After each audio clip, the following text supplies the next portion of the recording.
Pour le moment, je vais finir là-dessus, mais tout ça pour dire, imaginez. Je vous invite à voir mes parties précédentes, mes 3 parties précédentes, sur pourquoi Michael B. Jordan, cet abruti, ne doit surtout pas, même cette espèce de fils de pute de gros connard, pourquoi il ne doit surtout pas adapter en live action, remake Princesse Mononoke de Hayao Miyazaki à la version américaine. Encore une fois, le Shishigami, le dieu de la forêt, enfin le dieu cerf, il a un aspect qui peut être fascinant et cauchemardesque et mystérieux aussi. Il te donne aussi l'effroi, ce personnage. Quand je l'ai vu la première fois, j'avais sursauté dès sa première scène où il est de face, en point de vue subjectif, tu vois. Quand on est face à la créature, au dieu, tout simplement, pour qu'il ressuscite Ashitaka.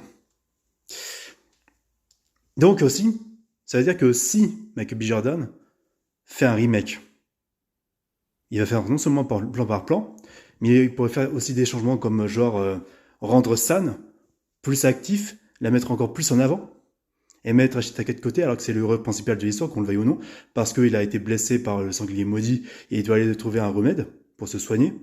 Donc dans la forêt des dieux de la forêt, à l'ouest, et t'as San, justement, qui certes est une femme forte, et à la fois presque autant le personnage principal autant que Ashitaka, mais à un moment donné, cette femme élevée par des loups géants, en fait, elle a la haine des humains parce que dès sa naissance, elle a été abandonnée, tout ça. Et voilà, elle s'est pris de la forêt, tout ça, comme l'équivalent de Neytiri dans Avatar. On s'est compris. Mais à un moment donné, tu vois, ce qui me perturbe, c'est que Michael B. Jordan, il fait un copier-coller à 100%. Et en fait, aussi, imagine s'il met en avant plus San parce que c'est une femme forte, etc.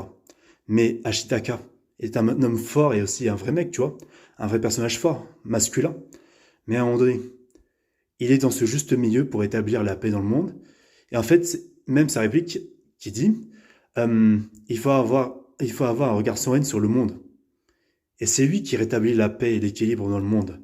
Face à l'humanité dirigée par Tameboshi, qui veut protéger les siens, mais face à une forêt destructrice et dévastateur de dieux en colère, mais des dieux de la forêt en colère parce qu'ils veulent protéger leur environnement. Et t'as Ashitaka qui débarque pour instaurer le juste milieu. Et l'équilibre dans le monde. Vous imaginez si Michael B. Jordan ne comprend même pas ça, et que finalement,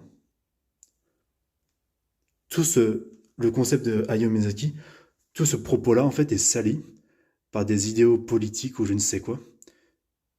Je vais vraiment là, ça va être vraiment la dernière partie que je vais faire là maintenant, parce que là, il y a des choses à dire sur cet abruti de Michael B. Jordan.